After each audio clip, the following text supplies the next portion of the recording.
día, ¿cómo están? Bien, bien. Bueno, buenos días, muchachos. El día de hoy vamos a tener el privilegio de que la doctora María de Lourdes Garza Rodríguez nos apoye con un tema donde ella es especialista. Lulu, esta materia se llama transgénesis, ¿sí? Ajá. Y lo que hacemos es que invitamos a profesores expertos en diferentes temas, y entonces los muchachos llevan esa información a proponer una solución, ¿sí? Entonces, por más básica que sea la información, esto lo llevamos a lo práctico. Ya la semana pasada nos apoyó Ana María Cifuentes, ella nos habló de algunos polimorfismos y algunos engenes relacionados con la calidad de la carne o la cantidad de la carne. Antes de esto fue el doctor Barrera, antes de esto fue el doctor Víctor Treviño, etcétera, puros compañeros, puros amigos. Entonces, excelente. Entonces, bueno, pues les presento a la doctora María de Lourdes. Ella es profesora actualmente del departamento o del servicio de oncología del Hospital Universitario. Ese es NI2, tiene el nombramiento nivel 2 del Sistema Nacional de Investigadores. Múltiples premios, múltiples estudiantes titulados, tanto de licenciatura como de maestría y doctorado. Actualmente su línea de investigación es la caracterización del cáncer de cervix y cáncer de mama. Y bueno, pues también, como todo mundo, le entró al COVID, ¿verdad? Sí, también. Bueno, muchísimas gracias, Lulu. Y entonces, comparto mi presentación y listo, ¿verdad? Por favor. Va. Buenos días a todos. Muchas gracias al doctor Irán por la invitación. Como ya les comentó, mi nombre es Lourdes Garza, soy profesor titular C de tiempo completo en la universidad, ya tengo 20 años trabajando en la universidad, pertenezco al Sistema Nacional Nivel 2, tengo perfil PRODEP y actualmente soy coordinadora general del Laboratorio de Investigación Básica Clínica del Servicio de Oncología. Lo que vamos a hablar ahorita hoy es un poquito de cáncer cervicuterino. Como les dijo el doctor Iram, yo trabajo en mama y en cervicuterino, son mis líneas principales de investigación. Y, perdón, el día de hoy les voy a hablar un poquito del paisaje genómico del cáncer cervicuterino. Entonces, hablando de generalidades del cáncer, pues nosotros aquí vamos a hablar de un cáncer que se considera pues un cáncer esporádico porque no tiene un componente como tal hereditario. Y si hablamos de cáncer hereditario estaríamos hablando pues del 5 al 10% de los cánceres que se presentan. Aquí están asociados a genes de alta penetrancia, genes dominantes y recesivos y otro tipo de genes moduladores.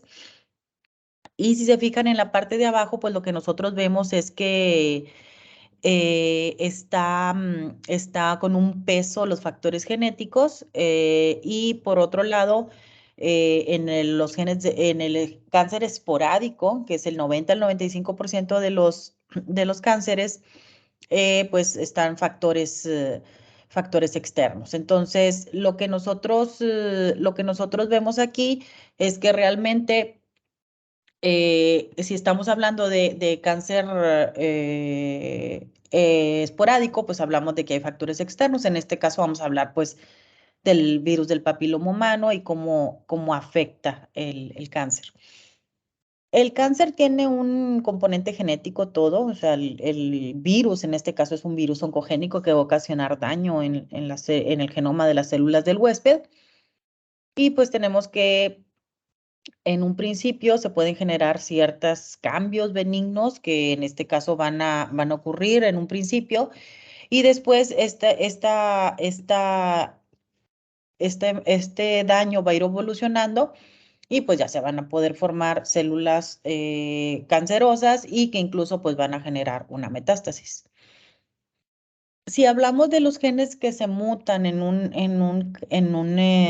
una célula que se está empezando a transformar, pues ustedes han escuchado seguramente hablar de genes supresores de tumor y de oncogenes. Entonces, Los genes supresores de tumor hay dos tipos, unos que les llamamos los gatekeepers y otros los caretakers. Los gatekeepers son los porteros, son los que detienen, ¿sí? Lulu, Sí, es que sabe que no está exponiendo la presentación, nomás estamos no. viendo la primera diapo así editable. A ver, déjamelo veo. Aquí sí están cambiando, ¿verdad? Pero tiene que, A ahí ver, sí están cambiando, pero no se ven como presentación. a ver. Y ahí, aquí no se ven. Ah, vemos las diapos, pero no se ven en modo presentación. Y no están cambiándose. No se estaban cambiando hasta ahorita, pero las podemos ver así como las tiene Así y les le voy dejo. avisando. Sí, así déjela. Si quiere seguir hablando y ahorita que cambie, yo le confirmo que sí está cambiando. Ok. Aquí está la de genes drivers. Esta sí se ve, ¿verdad? Esa Genes Driver, sí. Sí, ok, perfecto.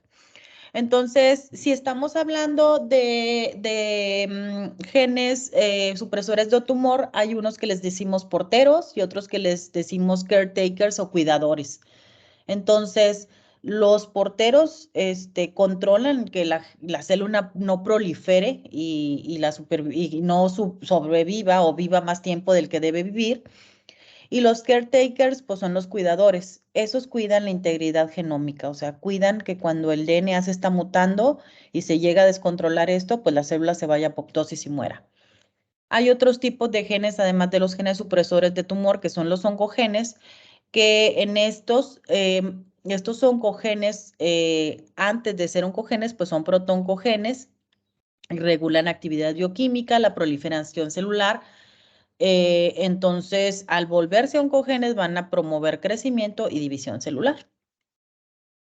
Eh, el cáncer tiene ciertas características. Los hallmarks del cáncer incluyen diferentes características. De hecho, ahorita, aparte de estas, han salido más variantes, más características importantes. Entonces, pues para que una célula se considere que es una célula cancerosa, pues tiene que tener ciertas características de proliferar, de evadir los genes supresores de crecimiento, de que se activa para poder hacer metástasis, de que se replica de forma inmortal, de que puede producir vasos sanguíneos y que es resistente a la muerte celular.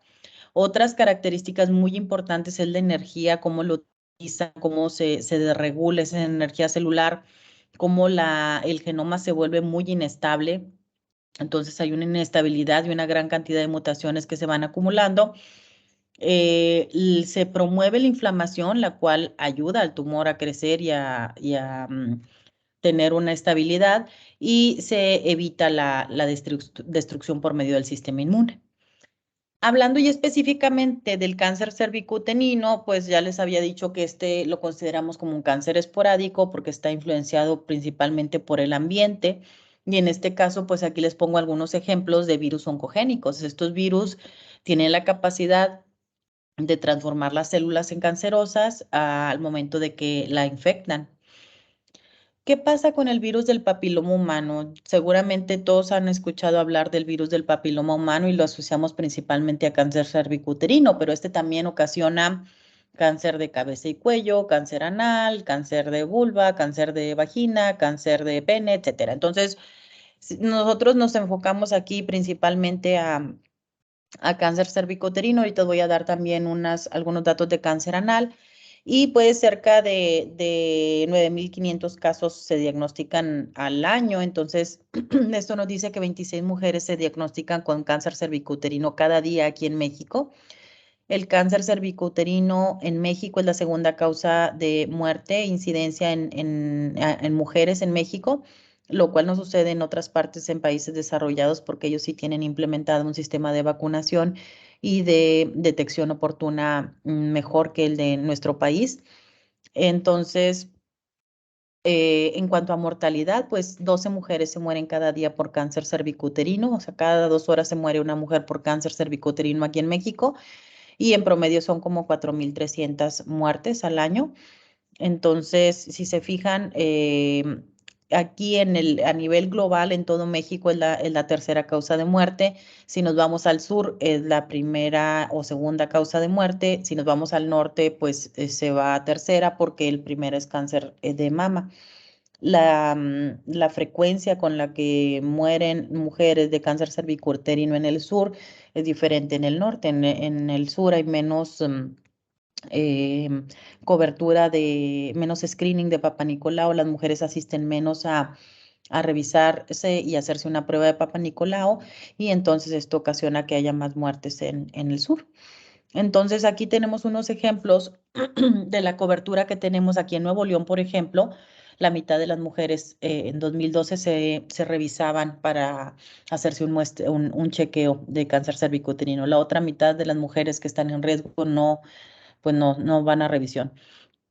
Tenemos el ejemplo de Chihuahua, que pensaríamos que es un país del norte y con un poco más de cultura de prevención, pero bueno, al 2012 solo el 38% de las mujeres se revisaban, entonces quedaba como un 60% de mujeres que no se hacen la prueba. Y en cuanto a cobertura de vacunas, pues aquí están los datos de el HPV Center, donde vemos que la cobertura de la vacunación ya en 2020, pues prácticamente no había, no hay primeras dosis, ya se dejó de vacunar a las estudiantes. Y en hombres, pues no hay nada, no vacunan a los hombres. La cosa es que a otros países a nivel mundial sí vacunan a los hombres y esto ayuda a que haya una incidencia cada vez más baja de cáncer cervicuterino. Aquí lo vemos, el azul es a nivel mundial, vemos cómo está bajando a nivel mundial y vemos cómo en México y en América Central está, pues sigue aumentando el número de casos y número de muertes. Esto es en incidencias de cáncer anal en México y en otros países mundiales, en donde este también está en aumento. El cáncer orofaringio lo tenemos también en hombres y mujeres. Si se fijan, estos cánceres están tanto en hombres como en mujeres y, por ejemplo, en orofaringio, en tumores de cabeza y cuello, o sea, garganta y cabeza y cuello, está la frecuencia mayor en hombres. Entonces, esto también es causado por el virus del papiloma. No todos los tumores de cabeza y cuello son causados, pero sí algunos sí. Nosotros tenemos casos en los que hacemos, así como hacemos el cepillado de del cuello cervical, también lo hacemos en raspados orofaringios o en tumores o en lesiones que aparecen tanto en hombres como mujeres en faringe, y pues muchos de ellos son BPH positivos.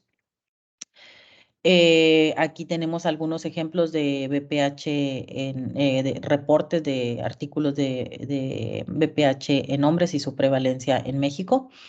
Y bueno, otra vez hablamos de la incidencia a nivel mundial, que es la roja donde va bajando, y nosotros tenemos más datos de que pues en México sigue aumentando. ¿Qué factores genéticos y ambientales estudiamos en las mujeres? Pues, hay muchos, lógicamente, em, hay esta infección en el cuello uterino, donde aparecen estas lesiones, son de lenta evolución, se cree que es más o menos como 10 años en lo que la mujer se infecta y después se genera el cáncer, pero tenemos una edad promedio de inicio de vida sexual en las mujeres aquí en el hospital universitario. Son alrededor de los 12 años que inician su vida sexual. Entonces, si estas niñas no se hacen pruebas de Papa Nicolau de detección del papiloma, pues la infección puede persistir, y pues si tienen 12 años, pues a los 22 años ya van a tener cáncer cervicuterino. Entonces tenemos muchas mujeres en los 20 ya con lesiones de alto grado y cáncer cervicuterino. El problema es que a nivel Secretaría de Salud, nada más a las mujeres mayores de 35 años les hacen BPH, y que se hace por captura de híbridos, que está marcada como H2S, es la captura de híbridos. Entonces, a menores de 35 les hacen solamente citología. En caso de que les encuentren algún problema, se hace biopsia e histopatología. Entonces, si se fijan, la detección del virus del papiloma pues se hace a partir de los 35, pero pues muchas de estas niñas empiezan su vida sexual a partir de los 12 años.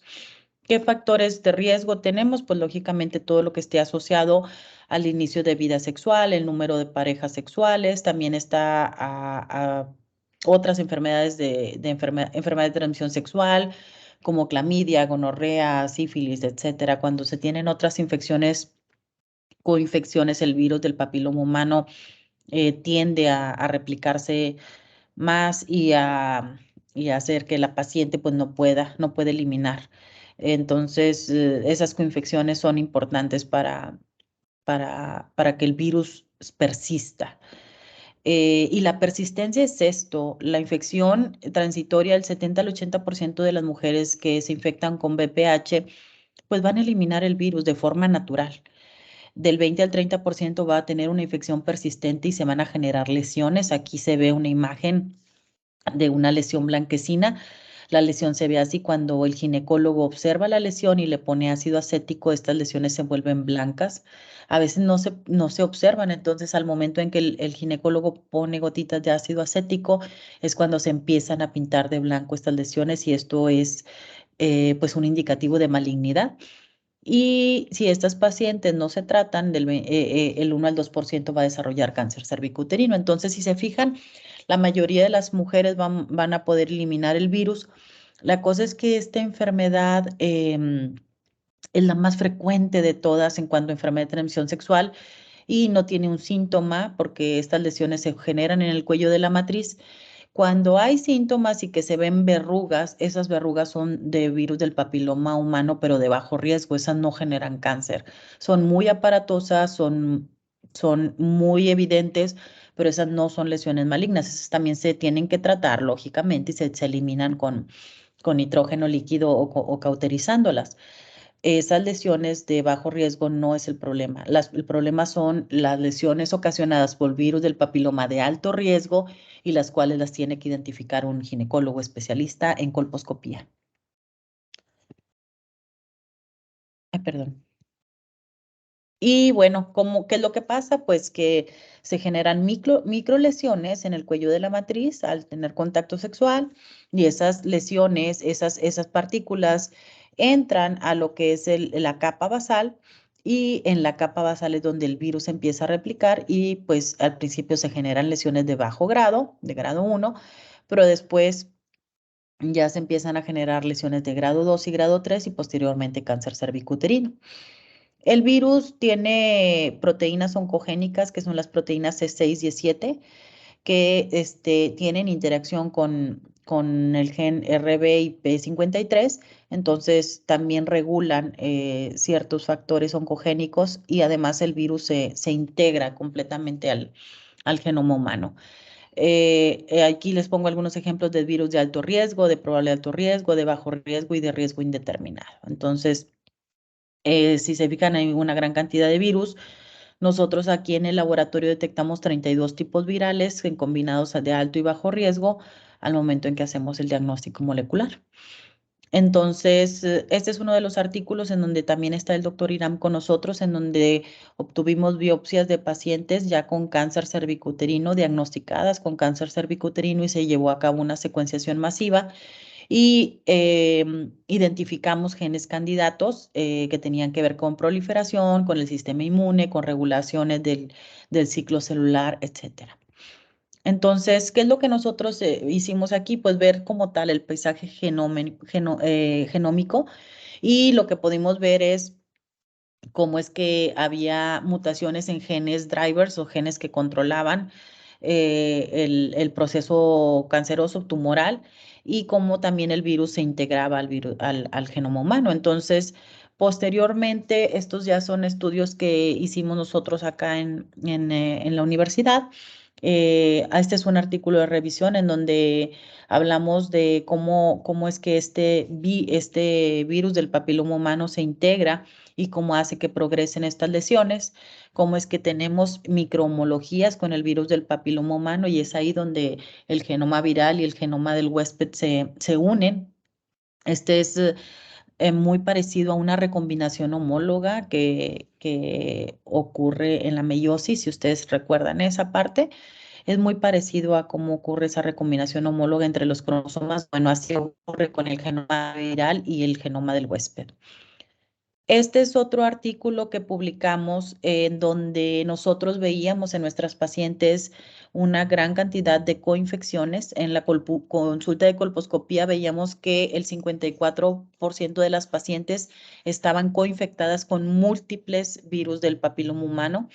Y lo que vimos es que le dimos seguimiento a estas pacientes a 6 y 12 meses y lo que veíamos es que las que tenían al momento del diagnóstico una carga viral alta, era más difícil que eliminaran el virus. Así lo mismo en el seguimiento vimos que las pacientes con infecciones múltiples, porque a veces vemos pacientes que traen 2 virus, otras traen 4, pero hay pacientes que traen 9 virus o 12 virus al mismo tiempo. Entonces, en estas pacientes que traen una gran cantidad de virus del papiloma, me refiero a que traen, por ejemplo, 16, 18, 52, 58, 63, etcétera. O sea, traen una combinación alta de muchos tipos virales. Entonces, para ellos es más fácil que esa infección se vuelva persistente y que no puedan eliminar el virus. Aquí les pongo algunos ejemplos de pacientes que traían 2 tipos virales, pero había otras 41 pacientes que traían múltiples tipos virales. Les digo, tenemos pacientes con hasta 12 tipos virales diferentes. Este es otro artículo que publicamos. Bueno, en el anterior lo que nos enfocábamos era en infecciones múltiples y en carga viral. En este hicimos secuenciación masiva y nos enfocamos en un arreglo para secuenciación masiva en donde encontráramos fragmentos de papiloma y fragmentos del genoma humano. Lo que queríamos era ver exactamente cómo se dañaba el genoma de las pacientes al momento que el virus se integraba. Y lo que podíamos ver es que, bueno, cada una de estas líneas es una paciente y lo que podemos ver en la parte de abajo son todos los genes en los que se está integrando. Entonces, ustedes pueden ver cómo el virus se integra en muchos genes, no nada más se integra en uno. Entonces, es a lo largo de todo el genoma del huésped.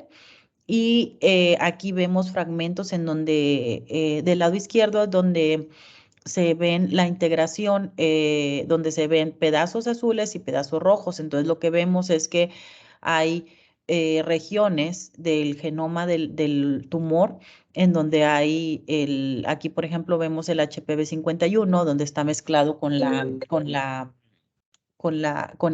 genoma del huésped. Y del lado derecho, donde vemos la figura 7, pues esos números son todos los cromosomas hasta el cromosoma X, si lo pueden ver, y todos esos puntitos son los diferentes sitios de integración. Entonces, si se fijan, hay una integración en todo el genoma. Entonces, lo que nosotros hicimos, a diferencia de otros estudios que ya se habían hecho, es que estoy hablando que aquí son lesiones, no estamos hablando de cáncer cervicuterino, sino que estamos hablando en lesiones cervicales, no estoy hablando de una paciente que ya tiene cáncer. Entonces, si se fijan, hay unos picos que observamos en la gráfica de la figura 7 y esos son los centrómeros. Entonces, lo que estamos viendo es que el virus del papiloma humano se integra a todo el genoma humano, es una integración random completamente, pero hay una predisposición hacia las partes centroméricas. ¿Por qué? Porque esas partes centroméricas son regiones, hay regiones muy repetitivas ahí y que tienen homología con el virus del papiloma humano. Entonces se vuelve a repetir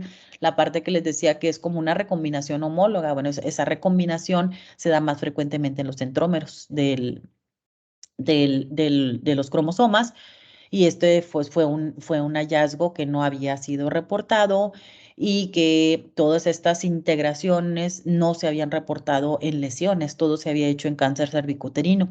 Entonces, ¿qué estamos viendo? Que en estas pacientes que tienen infecciones múltiples, vemos una mayor cantidad de integraciones y que están enfocadas más hacia la parte centromédica, pero es por la característica de la secuencia de los centrómeros. Entonces, la persistencia del virus del papiloma humano, ¿de qué depende? Pues si bien depende de factores del huésped, pero también mucho de factores virales, el tipo de virus que se ve infectado. Vemos aquí lo que hicimos fue empezar una campaña de prevención con el equipo de ginecología y obstetricia y que en colaboración con el servicio de oncología se les está dando apoyo a estas pacientes que tienen infecciones múltiples. ¿Por qué? Porque eso nos prende un foco rojo y lo que nosotros hacemos es hacer el reporte al ginecólogo, decirle cuáles son las pacientes que están en más riesgo, si tienen cargas virales altas y que están coinfectadas. Y además de eso, pues ahorita sabemos que el virus tiene un tropismo epitelial, entonces también estamos haciendo detección en del virus del papiloma a nivel de faringe y de piel también nos están pidiendo. Y bueno, de raspado de pene, de cepillado del epitelio anal, etcétera.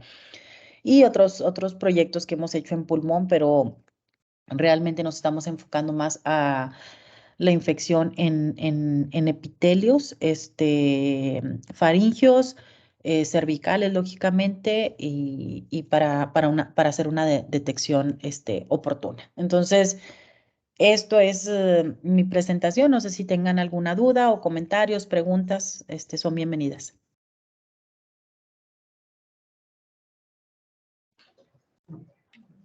Ya. Ya va, Lulu. Muchísimas gracias. Sí. Déjeme, le paso las preguntas de los estudiantes. Muy bien. Muy bien.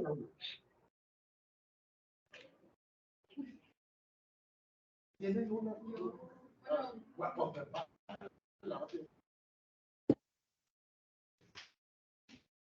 Porque hay mayor.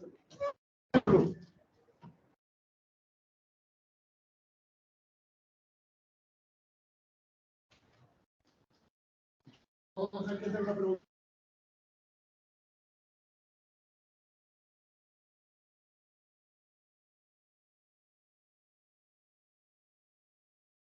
No escuché. Había de que cáncer anal era más frecuente en ¿Sí? mujeres. Ah, sí. O sea que el cáncer anal es más frecuente en hombres que en mujeres. Como que me... Uy, se escucha muy cortado, pero no sé si ustedes me escuchen bien. O sea, como que los hombres... ¿La escuchamos bien? Ok. Perdón. Sí, es más frecuente en hombres que en mujeres por las prácticas sexuales, ¿sí? Ahorita están cambiando mucho las prácticas sexuales y cada vez también más mujeres practican el cáncer anal, pero es más frecuente que un hombre tenga relaciones anales con frecuencia que una mujer. O sea, la mujer también practica el cáncer anal, pero es más frecuente que tenga cáncer vaginal que anal.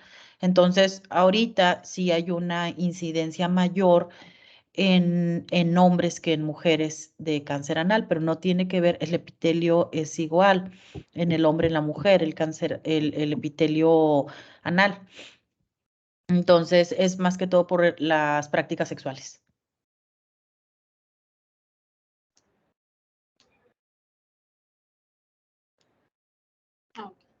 Gracias. Sí, de nada.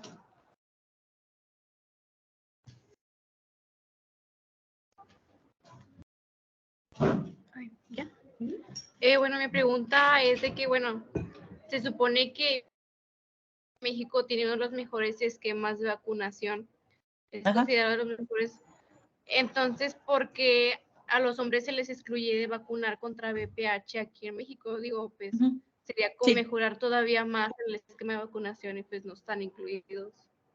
Sí, México tiene un muy buen sistema de vacunación para otros tipos de infecciones y se erradicó la polio y otros tipos de vacunas, estamos bien. El problema con la vacuna del virus del papiloma humano es que es muy, muy cara. Es una vacuna que ahorita, pues si te vas a la privada, el esquema completo para una niña te va a costar como 3,000 pesos, 4,000 pesos vacunar a una niña o un niño. Pues eso lo puedes conseguir en privado. Como era una vacuna muy cara, se decidió, atender a los estados con más problema de muerte y de incidencia aquí en México, que eran los estados del sur, porque en el sur pues van menos mujeres a revisarse y hacerse un Papá Nicolau. Y aparte que no hay muchos laboratorios para detección del virus del papiloma humano a nivel nacional. Entonces, la vacuna es cara y pues se dejaron de vacunar las niñas de acá del norte. O sea, es una vacuna que no ha bajado su costo, o sea, no han bajado su costo. En Estados Unidos la vacunación para el virus del papiloma humano y en otros países es completamente gratuita para niños y niñas. Aquí tengo entendido que hay ciertas secundarias este año pasado que volvieron a retomar el esquema de vacunación, pero no está claro cuántas vacunas se administraron. Al menos yo tengo 3 hijas que ahorita ya salieron de la adolescencia y solo a una de ellas la vacunaron, a las otras 2 no las vacunaron y yo tuve que buscar la vacuna por fuera. Entonces, la vacuna existe, nada más que es muy cara y se vacuna únicamente estados del sur y hay ciertas campañas esporádicas para vacunarlas, pero les ponen una dosis, luego ya no les ponen la segunda. Entonces, todo esto es costo. Si pudieran vacunar a todos los niños y niñas, sería lo ideal, pero es una vacuna cara y no está en el esquema de vacunación de los niños, o sea, no se ha incluido, o sea, no está dentro de las políticas de salud. Ese es el problema. Sí, gracias. Gracias.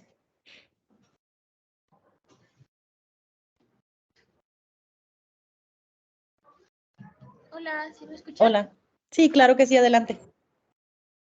Bueno, yo tengo una duda, no sé si lo explicaron al principio porque llegué un poquito tarde, pero Ajá. mencionaba que hay como mujeres que llegan a tener hasta 12 tipos o 15 tipos del virus de papiloma humano, Sí. pero ¿cómo es que se llega como hasta ese extremo? O sea, ¿son variantes al tener contacto con otras personas o el virus mutando o cómo es que se llega a ese No, nivel? sí, el virus no, o sea, el virus sí cambia, pero no es de que en la misma paciente, bueno, o sea, no es imposible, no es de que vaya a mutar, pero son cepas diferentes. Yo cuando menciono que hay pacientes que traen 2, 6, no sé, 9, 12 virus, son 12 virus diferentes. Es decir, que se infectó con 12 virus diferentes. ¿Y cómo se infectan? Pues se infectan porque tienen múltiples parejas sexuales. Y pues puede ser pues simplemente que uno de las parejas la infectó con una o con dos tipos virales, otro con otras, etcétera. Entonces, es así, o sea, simplemente se infectan con muchos tipos virales al mismo tiempo y a lo mejor si se infectó con uno o con dos al principio, ya trae una carga viral alta y ya no los puede eliminar. Sigue teniendo relaciones con otras personas y se infecta con otros 3, 4 y no puede eliminarlos. Y así se van acumulando, ¿ok? Es decir, estas pacientes al tener múltiples infecciones virales no pueden eliminar los virus y se Pero van no se acumulando. presentan síntomas. No, muchas de las pacientes no presentan síntomas. Muchas, o sea, si es virus de alto riesgo, no. A veces cuando se infectan con bajo riesgo y empiezan a tener verrugas, son verrugas así como con formita como de coliflor, ya son muy evidentes y a veces salen por fuera de la vagina y están incluso en la ingle, en la entrepierna. Ahí es cuando se atienden. Entonces, ahí nos damos cuenta que la paciente está infectada con virus del papiloma, por ejemplo, los de bajo riesgo, que son 6 y 11, los más frecuentes. Entonces, la paciente empieza a tener esas verrugas y es cuando va al ginecólogo. Entonces, cuando le hacemos la detección del virus del papiloma humano, resulta que sí, pues trae las verrugas de bajo riesgo, que esas no le van a ocasionar cáncer, pero son muy aparatosas. Y aparte de eso, trae virus de alto riesgo. Es cuando nosotros ponemos al ginecólogo en alerta, porque esa paciente, aparte de traer verrugas benignas, trae lesiones. Trae lesiones que detecta el ginecólogo y a veces no se ven, pero trae virus de alto riesgo. Entonces, este, no, por eso es tan importante hacerse el Papa Nicolau, porque las lesiones de alto riesgo no te van a ocasionar un síntoma. Las de bajo sí. Entonces es cuando van a verse, a tratarse por las verrugas porque ya es incómodo, etcétera. Pero las de alto riesgo, las cancerosas, pues son lesiones planas que ni siquiera se ven. Muchas de las veces no se ven. Ya cuando se ven a simple vista, cuando el ginecólogo introduce el colposcopio, que es como un microscopio que se mete dentro de la vagina para ver el cuello de la matriz, cuando están a la vista las lesiones y que ya son prominentes y que al simple ojo humano lo pueden ver, entonces muchas de esas ya son lesiones de alto riesgo. Por eso hay que hacerse el PAP y por eso se hace el raspadito con el cepillito en el cuello de la matriz y ahí es donde se detecta el virus del papiloma y las lesiones a veces sin que sean visibles al ojo humano. Ok. Ujú. Gracias. Por nada. Otra pregunta, Lulu. Sí, muy bien. Bueno, siguiendo con la pregunta de mi compañera anterior, si la paciente tiene diferentes tipos de virus del VPH, Sí. por ejemplo, si esta tiene relaciones con su pareja sexual, ¿es posible que le pueda pasar todos o nada más es como que cierto tipo de tipos? No, pues todos se pueden transmitir, o sea, todos se pueden transmitir y el hombre casi nunca genera lesiones, o sea, el hombre por lo general no va a tener lesiones, va a ser portador. Entonces, de hecho, el cáncer de pene es mucho menos frecuente porque el hombre tiende a tener esa área más seca y puede tener una higiene porque es externo. Entonces, a veces sí generan lesiones los hombres, a veces sí tienen lesiones, pero muchas de las veces solo son portadores de los diferentes tipos virales. O sea, de que si se van al mismo tiempo todos, pues sí, sí se pueden ir todos. Va a depender del sistema inmune, de la integridad también del epitelio de que hay en el glande, en el pene del hombre. Si no trae lesiones o si trae alguna lesión, va a depender de eso que genere o no lesiones el hombre y que pues pueda aportar el virus y transmitirlo a otra persona. Pero sí, el hombre puede, pues sí, o sea, el hombre de hecho lo transmite. Okay. Y Sí. bueno, dijo que los tipos como de menor riesgo eran el 6 y el 11, Sí, pero entonces, ¿cuáles son los de mayor riesgo? los de alto riesgo son 56, 58, los más frecuentes 16, 18, 51. Pues son muchos, o sea, son muchos 41, no sé, 68, Son etcétera. más como, Estos son oncogénicos. hay más gran cantidad de alto riesgo que de menor. Sí, hay más de alto riesgo. Ujú. También hay otro, es que hay más de 200 tipos de papiloma, ¿eh?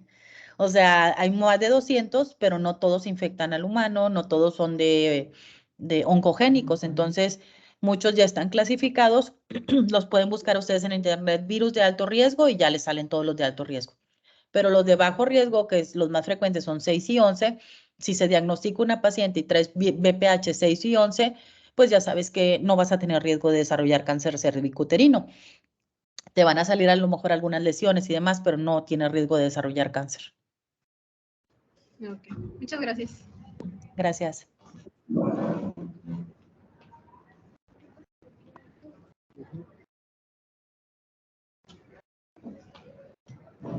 Hola, buenos días, doctora. Hola, ¿qué tal? Mi pregunta va un poco relacionada a la de mi compañera. Quisiera saber más o menos cuánto tiempo es infectivo el hombre con VPH. Pues eso puede ser muy variable. Si el hombre desarrolla lesiones o microlesiones y están persistentes en ese hombre, pues va a ser infeccioso todo el tiempo que estén presentes esas lesiones y pues incluso el varón puede desarrollar cáncer de pene, por ejemplo.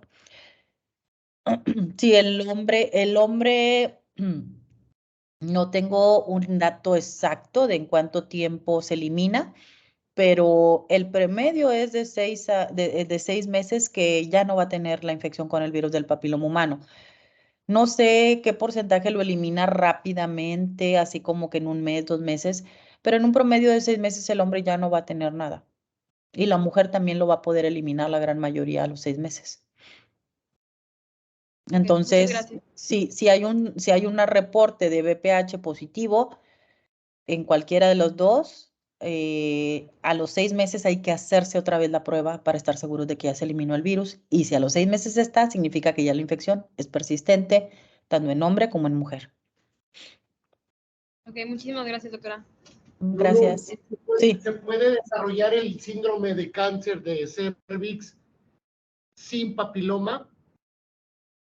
Se supone que más del 99% de los cánceres son por virus del papiloma, pero sí se han reportado algunos tumores, menos del 1%, que no tienen papiloma, pero se cree que la gran mayoría de estos son porque el virus se eliminó. Es que el virus, al ocasionar tantas mutaciones, después el tumor, el tumor ya no necesita el virus después y a veces empieza a bajar la carga viral y se elimina el virus. Pero pues sí, Claro, sí es ya lo posible, eliminaste, pero sí ya es se lo posible. provocó. Sí, pero también es posible de que haya cáncer cérvico-uterino BPH negativos. En un pequeño porcentaje, 1% o menos, pero sí puede haber. Le doy la oportunidad a alguien más, permítame. Sí, gracias. Hola, buenos días. Hola. Mi pregunta va relacionada a, es que creo que a todos nos impactó eso de que una mujer puede ser infectada por 12 virus al mismo tiempo. Sí. ¿Cómo funciona la... Wow, se está cortando un poquito. A ver si me puedes repetir la Tengo pregunta. entendido el término interferencia y quiero que repliquen. Sí. El término de interferencia viral, no sé cómo funcione en este caso si todos los virus se replican al Se replican al mismo tiempo. tiempo o uno es el que... Son diferentes. Sí, sí, es muy interesante la pregunta y sí lo hemos analizado. o uno es el que reprimimos mientras ese es el que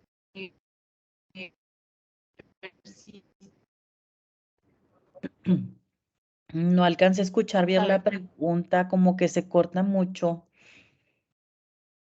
Entiendo, díganme si estoy correcto. O sea, lo que me preguntas es de que, por ejemplo, hay una infecciones virales múltiples y lo que quieres ver es si todos los virus se replican al mismo tiempo o unos con carga viral más alta que otra. Sí, sí, es así. Sí, es así. Nosotros, en una de las tesis de doctorado de las últimas que yo trabajé, nos dimos a la tarea porque casi todos los artículos a nivel mundial se enfocan en 16 y 18. Pero pues yo tengo muchos 58, 54, 61, 41, etcétera. Tengo otros tipos virales muy frecuentes también en población. Entonces, lo que nosotros hicimos fue hacer carga viral de los diferentes tipos virales. Y sí es diferente. Los virus 16, 18 tienen una capacidad de replicación mayor. 5, 8 a veces también lo hace.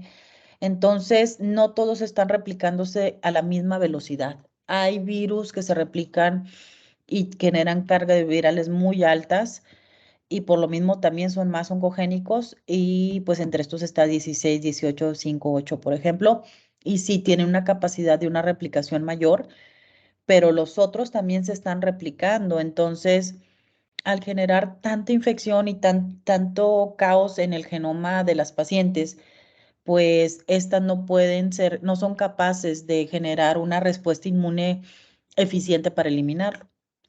Entonces, sí, o sea, se replican en diferentes velocidades y de diferente forma cada uno de estos.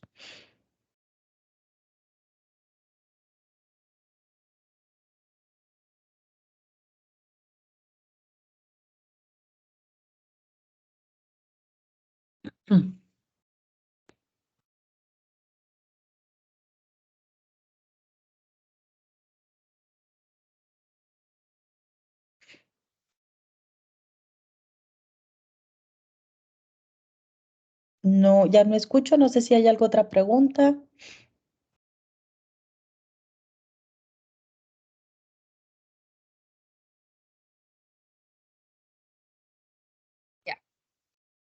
Entonces, la velocidad de replicación depende de la identidad del virus o de... Sí, de las características virales, sí, depende mucho del virus que esté infectando a la paciente. Y pues si ustedes se fijan en los artículos de virus del papiloma, muchos están enfocados nada más en 16, 18, que son los más frecuentes y los más oncogénicos. Entonces sí puede haber una diferencia. de la identidad, pero también de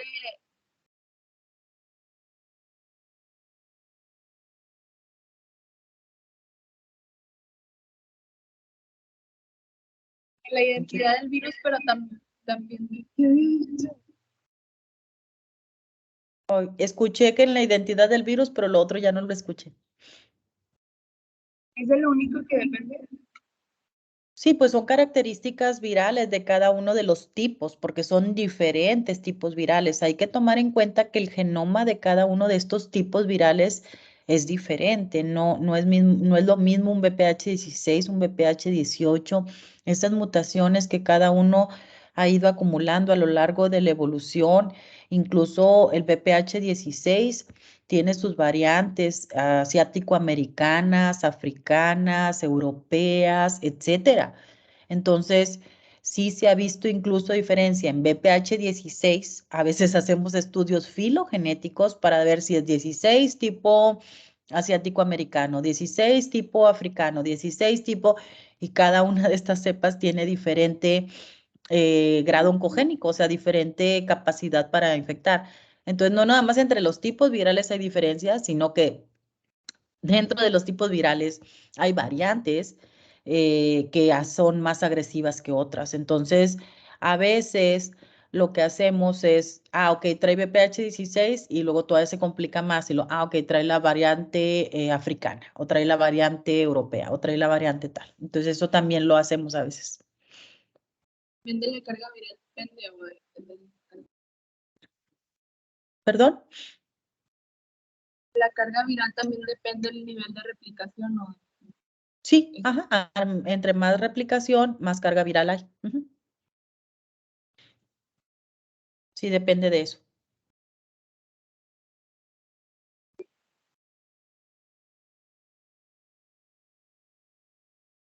Buenos días. Hola.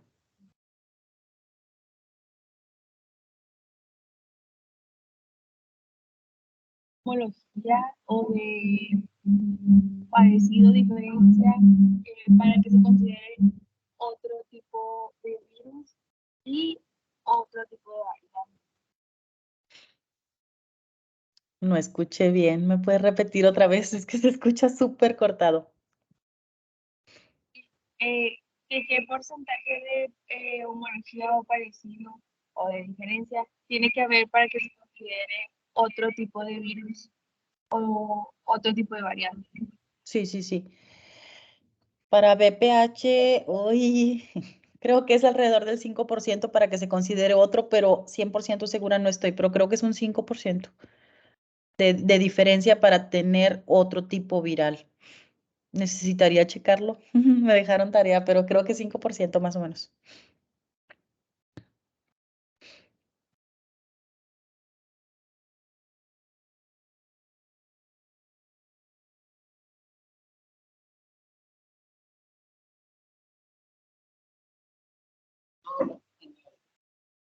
Eh, ¿Hay alguna carga genómica que te predisponga a ser más vulnerable a infecciones por el HPV?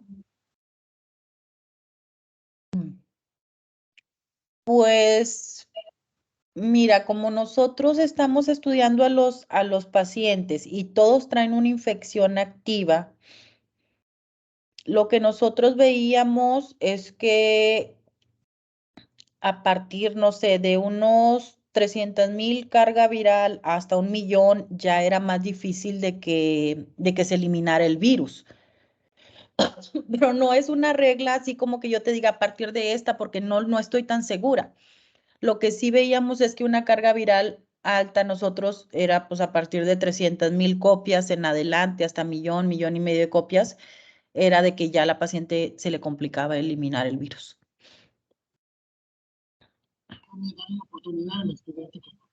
Ujú. O sea, lo hacíamos por mililitro, hacíamos el cálculo por mililitro de biopsia líquida de Papa Nicolau. Yo tengo una duda. Por ejemplo, el virus se puede erradicar, ¿no? De tu cuerpo. Puede ser que te Sí, puedas volver a infectar, pero más, o sea, que es como más propenso tengas más tipos de virus, o sea, que contengan más tipos de virus. O... Sí, es difícil de eliminar el virus. Si ustedes, no sé, a veces vemos personas que les salen mezquinos en los dedos, ¿verdad? Son virus del papiloma de bajo riesgo. Muchas veces les queman el mezquino y vuelve a aparecer otra vez después de años, otra vez y otra vez. Y a veces decimos que pues el virus del papiloma ya lo tienes ahí de por vida. Es como las lesiones por herpes, ¿no? Que te quedas ya con el virus para siempre. En el caso de las lesiones en el cuello de la matriz, dependiendo del grado de afectación, a veces hay poquitas lesiones y el ginecólogo las puede quemar y puede ser que se le dé seguimiento y que ya no aparezcan. Pero a veces cuando el ginecólogo ve que estas lesiones están en cierta cantidad, le hace un proceso ya más radical a la paciente. Si esa paciente ya no va a tener hijos, y se llama conización y tienen que quitanlo literal como un cono de todo el cuello de la matriz, lo eliminan porque ya el quitar esas lesiones, ya el ginecólogo sabe que la cantidad de lesiones ya no la va a poder quitar y si nada más las quema van a seguir apareciendo. Entonces, lo que hace el gine es que quita un pedazo muy grande, hace un cono grande para quitar todo, prácticamente todo el cuello de la matriz. Y es un procedimiento ya más agresivo, sí es más complejo y sí se pueden quitar, sí se pueden a veces eliminar y que ya no aparezcan, pero no es seguro de que al momento en que te quiten esas lesiones ya no vuelvan a aparecer. O sea, pueden volver a aparecer a lo largo de tu vida otra vez. No es seguro que tú puedas eliminar el virus al 100%. Ujú. Sí. Entonces, le damos las gracias. Y no sé si Sí. quiera repetir dónde la pueden buscar para explorar la posibilidad de hacer tesis o servicio Ujú. social. Sí, claro que sí. Pues estoy en el Centro Universitario contra el Cáncer. Mi laboratorio se llama Laboratorio LIBAC, LIBAC, LIBAC, Laboratorio de Investigación Básica Clínica. Y mi correo, pues lo tiene el doctor Irán, pero se lo repito, es lulugarza87@gmail.com. Estoy en el tercer piso del Centro Universitario contra el Cáncer. Ahí está, todo el tercer piso es nuestro laboratorio. Cualquier cosa, pues me pueden escribir. En el Teams también me encuentran, María de Lourdes Garza Rodríguez, me van a encontrar ahí en Teams y pues siempre estoy al pendiente del Teams porque pues tengo clases de pregrado, de posgrado, etcétera. Entonces ahí también me pueden ubicar y cualquier cosa, pues estamos para servirles. Muchísimas gracias, Lulu. Un abrazo fuerte. Gracias. Igualmente, cuídense mucho. Un abrazo. Bye bye.